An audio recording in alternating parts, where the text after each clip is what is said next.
thank you for returning for another class, another tutorial, maybe something new for yourself. So yet again we're back in the chair, back in the saddle again. However, we're going to look at standing tall or sitting taller using our chair today. Maybe you'll get a little bit more access to a pose that you struggle with. Maybe you'll see a pose in a different way for yourself too. And hopefully you'll find some joy and some new experiences too. We're going to be using a chair and a block as well.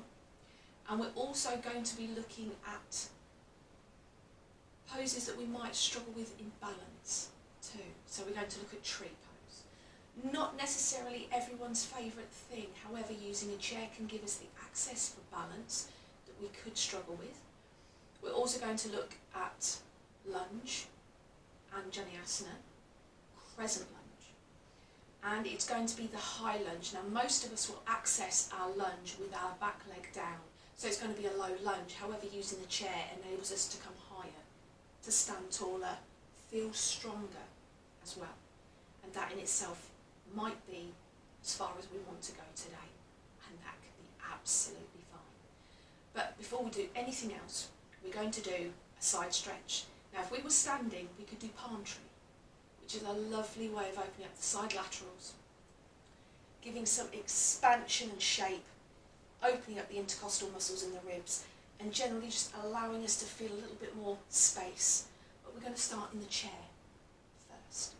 And just by doing that, it will start accessing a little bit more room for us and let us feel a little bit more loose around the areas of our lungs, our waist and our hips, which can feel congested, they can feel heavy, they can feel thick, lethargic, particularly in certain times of weather, when the weather's hot and we struggle to catch our breath. Just being able to open up and loosen our lungs can feel like that's all we needed. And also when it's cold, damp, and we just want to hunker up, if we can open and stretch the sides of our body, the two sides. So we always talk about four sides, or I do, we have the front and the back, but we have the two sides of the body too, and these are just as important as well. So by loosening these areas of our body and getting access to them, they can give us a little bit more expansion into what we're trying to achieve.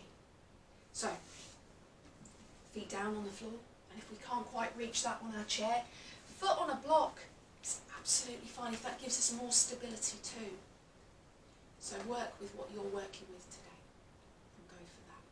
The one thing we need to remember is not to bring our knees too high, because then we're putting activation into our hips, and it's not about that at the moment. So find where your feet are more comfortable and work with your dimensions. And let's look at a side stretch, so we can hold on to the side of the body or the side of the chair. So it could be the waist or the chair, or even a little bit at the back. Just think about how your shoulder is feeling today too, and how do we feel in that chair? Do we feel secure? Do we feel a little bit off balance? So find the position that works with you without twisting. So we need to make sure that our back's straight and upright without it being rigid and stiff. So let's find that point where we're comfortable. And let's take a breath. And let's come to ground. Back to earth. So put your hand where you're choosing it to be today. Breathing in, raise the opposite arm up. Breathing out. Coming over to the side. And allowing that expansion from the hip. Coming in to the armpit, maybe feeling it in the tricep too. Hold on to that opposite side of the chair so you feel balanced and secure. And we don't want to tip, we want to come up and over. And this is where keeping our grounded side is important. So we're not curving over, we're not arcing back, we're not putting any strain on the spine. It's about flexation of the spine, not expansion or creating a back bend. So when we breathe in, let's reach up, opening up, and then over. And if this is as far as you choose to go, that is plenty. You're going to feel that stretch into the ribs. You're going to open the laterals at the waist. And they're the important parts of the body that we're trying to create space and get space into. And breathe here for as long as you feel comfortable. If that top arm's feeling a little bit heavy, place the hand behind the head. Hold and cradle the back of the skull and rest the fingers under the occipital bone, which is that curved part of our skull. And allow it to rest, keeping the spine straight but flexing over. And then release on an inhale and drop the arm. Let's swap sides. So hold on to your chair or your waist, breathing in. And then we're going to breathe out, keeping that spine nice and perpendicular but arcing over, allowing flexation into the spine, holding onto the chair if that's what we need to allow this side to not lift.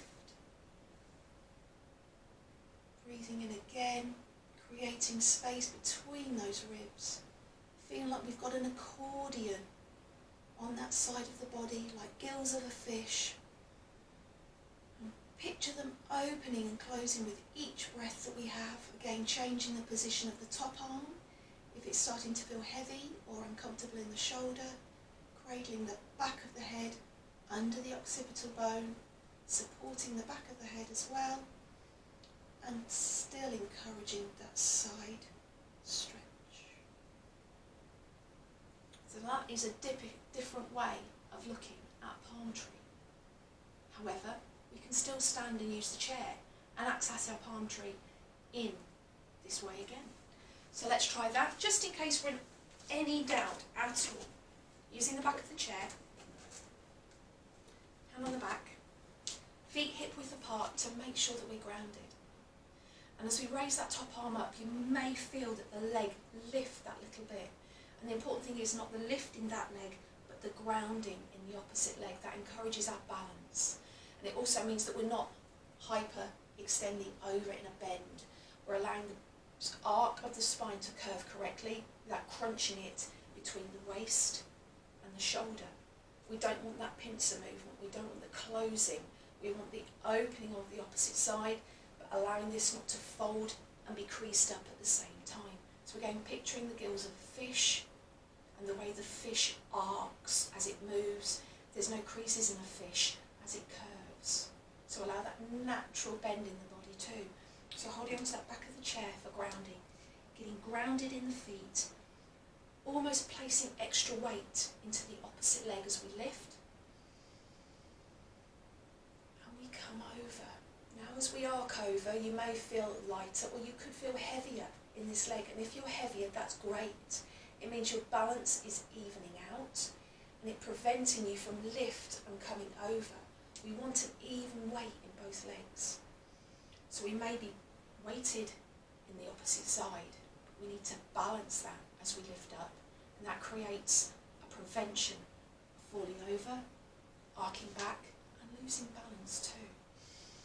Coming up, coming over, making sure that the hip doesn't come out to the side, but it's balanced. This leg taking weight, creating that balance too, and holding onto the chair to encourage security and feel confident. So now, that's palm tree. Let's look at tree. We all may struggle at moments accessing tree. Weirdly enough, if we are slightly ill, not feeling quite ourselves, our balance is affected. It's affected not just in the mind, but the body too, our left and right, our hot, our cold, our male and female, yin and yang. So if that balance is quite out of sync sometimes, we may not even be aware of it, but the body will reflect that too. So let's look at tree and how we can possibly support that at times, particularly in illness or not feeling strong, or with personal ability not being quite what it could be or should be sometimes. So our tree is always way safer with the back of the chair initially. And this is where you might need a block. So have it to hand, Now our standard tree will always be one foot against the inner leg of the opposite, and creating that pressure together to allow support, strength and enabling balance too. However, sometimes we just can't do that. The important thing here, whichever position our foot chooses to go up our leg, is opening the hip. So we're creating an open extension. So we want a rotation. So we turn the leg out. And some of you may be familiar with this already in some of previous class that I've taught with tree. So we can have our foot against the ankle, and we've created that external rotation, which is key for tree. And that's the only thing we need to concern ourselves about before we think about balance. Now, if this is enough, that's absolutely fine. Holding onto that chair to create our balance and support it is important too. But if we want to go, or we feel we can go higher, the calf is fine. If we feel that we could go higher or our knee needs some support, pull that block in, slide it underneath, and we can place our foot on tree in that external rotation and still access the pose. And that's plenty, that is enough. However, if we want to feel a little bit more adventurous today, it can come to the thigh or the inner thigh near the groin. The one thing it never goes on is your knee. Putting pressure on that knee, no matter how healthy that knee joint is never good. You will increase the risk of injury, you will increase the risk of any hypermobility problems or issues that you may struggle with, and also damage to a kneecap is always difficult to regain. So bringing the foot up, we can put it on the inside of the thigh, and this is where that pressure is activated. We engage that thigh, we push this foot into the thigh, and we create a nice pressure which creates balance and support. And that might be absolutely fine. This thigh is activated and strong. That thigh is strong and engaged. The foot is against the inner thigh. The groin is strong, and we are okay. And that could be enough. When we place our hand on our thigh, we can place it on our waist, and we're strong in our pose. But those of us out there that are possibly trying to recuperate from something might want to try and feel like they are coming closer to how they originally practiced. So, coming to the full expression, we bring the heel high up on the thigh, close to the groin. We engage the front thigh, engage the inner thigh, engage the bent knee. The activation of the external rotation is working. The chair is there to aid our recuperation or our strength, and we could be steady, hand to heart, hand to hip, hand to thigh, and feel confident. Bring that knee forward to close the rotation, and there is our tree. Let's turn it on the other side just to balance out that practice, to make sure that there is going to be no issues with both sides of our legs. Again, always keeping the block handy, particularly working with a chair, no matter what pose. You never know what you need and how your dimensions are going to be. So let's turn our leg out to create that external rotation. Foot to the floor against the ankle, being perfectly adequate. To the calf and the shin, keeping strong, feeling calm. We can bring it higher up, mid-thigh. Is more than enough for many. And don't be hard on yourself if you feel you have to do higher. No one has to do anything. It's choice. But allow choice to be natural, not competitive. And some of us who are more flexible or closer to our normal practice may think, I'm ready to go. I'm recuperating, I'm becoming closer. As long as there is no pain. That is the key here, no pain. And we are strong, both legs are activated, the external rotation is working, our thigh is engaged against that inner foot, our sole, and we can place our hand where it chooses to be.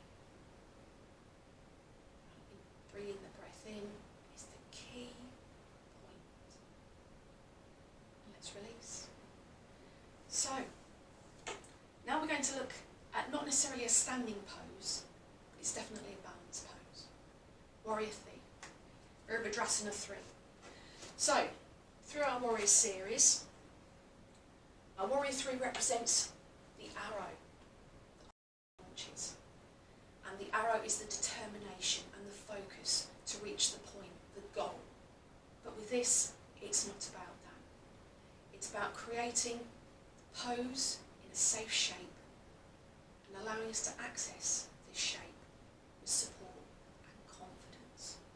But again, those principles run closely with the origins of Rhubarb 3 already.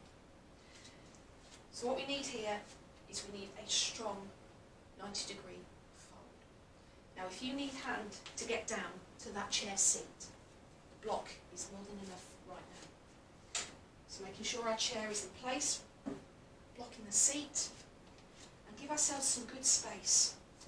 We need a nice angle, so arms out in front could give us an idea of where we should be standing. If we need to shuffle back a little bit, that's absolutely fine, and then we bend. Now we can bend knees forward first, and come forward to the seat, and try for straight legs. And again, now we'll find that we need to change our dimension, because I'm leaning, so let's come forward. The 90-degree angle is key. It's not how far I am to the chair, it's how this angle needs to be. Now if we can't do a warrior 3 normally, it doesn't mean we can't do one with a chair. And by using the chair, it means we allow that sensation of accessing the pose without risking balance, but giving ourselves confidence that we can move forward with it too. So now we don't need the block, hands directly under the shoulders. We have that 90 degree, and if we need to move the hands forward just a little bit and adjust, then please do that. Feet hip width apart for our balance, and then we're going to just come up and lift one leg slightly off the floor so we can start moving it back. Place a bend in that front leg so we're not jarring and putting pressure on the knee, and then we're going to raise that back leg, and that back leg is simply going to be at 90 degrees again. Toes pointing down, and we're going to apply that lemon squeezer. The lemon squeezer is going to bring two thighs in towards each other in the pelvis, which keeps the pelvis and hips balanced. There's a nice level point there. We're not twisting the hip cradle at all. We're not putting pressure on either top thigh. The femur coming into the hips. There's no twisting. And now if we feel we're comfortable in that pose, we can come further into the warrior 3 by extending out through that back leg, pushing the toes like we're holding the sole of the foot against a wall, applying the lemon squeezer to keep the hips balanced, secure and strong. And then we're going to lower that foot down and ease up. Now if you think that is just not for you, then skip it. It doesn't mean that you have to do it. It means there's an opportunity to try. If you're curious, if you can enter warrior 1 or 2 and you want to see what the rest of the sequence is like, or you want to give yourself a chance, it's more than possible for anyone to try it, but it doesn't mean you have to. So we're going to balance it up and do it on the other side. So getting our distance right, putting our arms out in front, bending those knees to come to the chair, hands on the seat, straightening the bottom legs, but not stiff. Just put the bend back in them ever so slightly so they're loose. And now we're going to lift that next leg off the ground and slide it backwards. And then we're going to bring it out at that 90 degree. And then we're going to check our alignment. Point the toes down to the floor, push through the back heel, bring the lemon squeezer in so the pelvis and hips are flat and safe, placing the hand on the sacrum if you need to check your balance. That should give you a good indication of how secure you are in the pelvis. And now come further into that pose, making sure that you've got that good 90 degree angle, the back is flat, the head is relaxed, you don't want it tipped up and jarring the neck. Allow it to be secure but comfortable. And now we're going to very gently lower the foot, come up from that chair. lunge. Now a lunge is not classed as a standing pose. However, when we're in a traditional lunge, the torso comes upright in a crescent lunge so that we can gain some access to the front of the body, elongate through the side, intercostals, ribs, opening the chest, and strong through those legs. And the chair is almost going to take care of our leg position and our strength. So looking at a classic lunge, if we're going into a crescent lunge, strong front leg, pushing through that back heel, we have the lemon squeezer on with the thighs, bringing them together to create a strong and steady foundation, and then we come up and we have the elongation of the front of the body, the ribs, waist, chest are all open and have space, they're not crunched, squeezed down or hunched over, and that's where the standing part of the pose applies. So it's not just strength in the legs, it's space in the upper body. So let's have a look. So with your lunge, I literally want you to stand over your chair if you can. If you can't, if those legs are just not built like that for you, then let's look at it a different way. We're going to slide. We're going to start from seated. That front knee is strong. It's over the ankle. It's under a strong flat foot, and everything is steady there. So let's sort the back leg out. Hold on to the chair and stretch that back leg out. Now if that is not for you, that is fine. We can work with that. But the initial shape is key for feeling strong and establishing strength the more this practice is done. So let's look at the leg. Front leg is taken care of. Back leg, we need to look at our feet and make sure they are on train tracks, not a tightrope. So looking at the spacing, which is important too. Checking that, and then grounding through that back leg, pushing through that heel. We might feel that we're not coming off the seat, and that's not a problem. If our legs and dimensions aren't quite long enough, place a block under that front foot. The important thing is keeping the knee over the ankle and the foot flat on the floor, but if we need to elevate that foot to bring it up, to keep that dimension, please do that. It means your accessibility into the pose still is achievable. So we've got that lunge. We're going to push through the back leg, engage all the way down. If we need to push the toes back a little bit to make that stronger for us, then please do that. And then we're going to raise the arms. So we have that elevation. We have that strong upper body, we have that torso, we have the space of the waist, the ribs, the chest opening, the arms are up. And now we may be able to push through the back leg. We might come off that chair just a touch, but that is not the crucial part. The key here is the shape and the elevation of the front body to give space and to create some kind of strength. So let's swap over and access it on the other side and see how we go. So bending that front leg round, foot under the knee, ankle strong, foot flat, and let's work with the back leg. So working it round, keeping the heel off the ground, and then engaging the leg and seeing where we are on the chair. Do we need to alter the front leg? Is that perpendicular? Are we on train tracks or tram tracks? And that is absolutely fine. If we need to jiggle that back leg, engage it first and see where you are. Remember, both sides of us are not equal. One side may feel very, very easeful, the next side might feel a little bit tweaky. Remember that. And be kind to yourself and forgive. So let's have a look at it on this side. Push through the back leg. Raise the arms up. Create that space through the front of the body. Open up and then maybe push through the back leg. We might come off that chair. We might not, but it does not mean we are a bad person.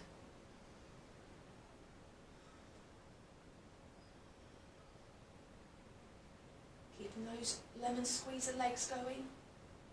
Gently lower down and come back to its chair. So, a couple of poses possibly may give you a different perspective and a chance to access them for yourself. But be kind today.